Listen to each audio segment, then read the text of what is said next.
खबर मध्य प्रदेश से, जहां मुख्यमंत्री मोहन यादव ने भोपाल में सोमवार को राज्य स्तरीय कार्यशाला वाटर शेड सम्मेलन का शुभारंभ किया। इस मौके पर उन्होंने जल गंगा संवर्धन अभियान में उत्कृष्ट कार्य करने वाले अधिकारियों और कर्मचारियों को सम्मानित किया। इस कार्यक्रम की थीम आत्मनिर्भर पंचायत समृद्ध मध्य प्रदेश रखी गई है। यह कार्यशाला 26 नवंबर तक Kushabhau Thackeray international convention centre में आयोजित की जाएगी। कार्यशाला के दौरान उन्होंने कहा कि आज प्यासा कुएं के पास नहीं आया है, कुआं प्यासे के पास आया है। राज्य सरकार पंचायतों के विकास के लिए हर कदम पर साथ खड़ी है। 3 दिवसीय कार्यशाला में 2000 से ज्यादा प्रतिनिधि, अधिकारी और विषय विशेषज्ञ शामिल हो रहे हैं। इस अवसर पर उन्होंने कहा कि पानी की बूंद बूंद अहम है।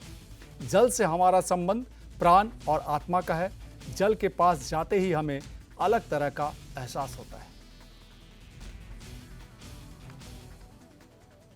हमारे जलगंगा संरक्षण अभियान के पुरस्कार जिन जिन को मिले, जोरदार बधाई आप सबको, जिनके माध्यम से जलगंगा संरक्षण अभियान हमने गत वर्ष प्रारंभ किया और जलगंगा संरक्षण अभियान के आधार पर आपने पेवल पोर्टल में दर्ज किया और दर्ज करने के आधार पर खंडवा सहित जिन जिन ने भूमिका अदा की, तो वाकई आपको बधाई।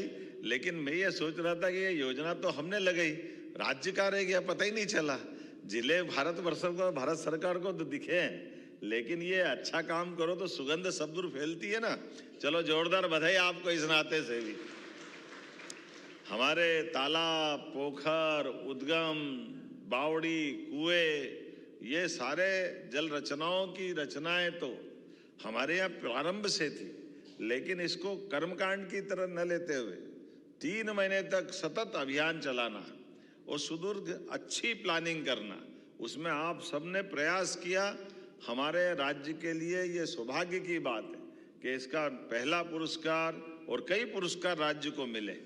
वैसे तो बूंद बूंद का जल का अपना सबका जीवन से संबंध आता है और ऐसे में प्राकृतिक जल स्रोत के लिए अपने चिंता कर रहे हैं, ये बड़ी बात है। मेरी अपनी ओर से पुनः बधाई, क्योंकि हमारे लिए खाने पीने की व्यवस्थाओं के साथ जल से जो संबंध आता है, ये इसी प्रकार से है कि हम प्रतिदिन अगर स्नान भी कर रहे हैं तो क्यों कर रहे हैं।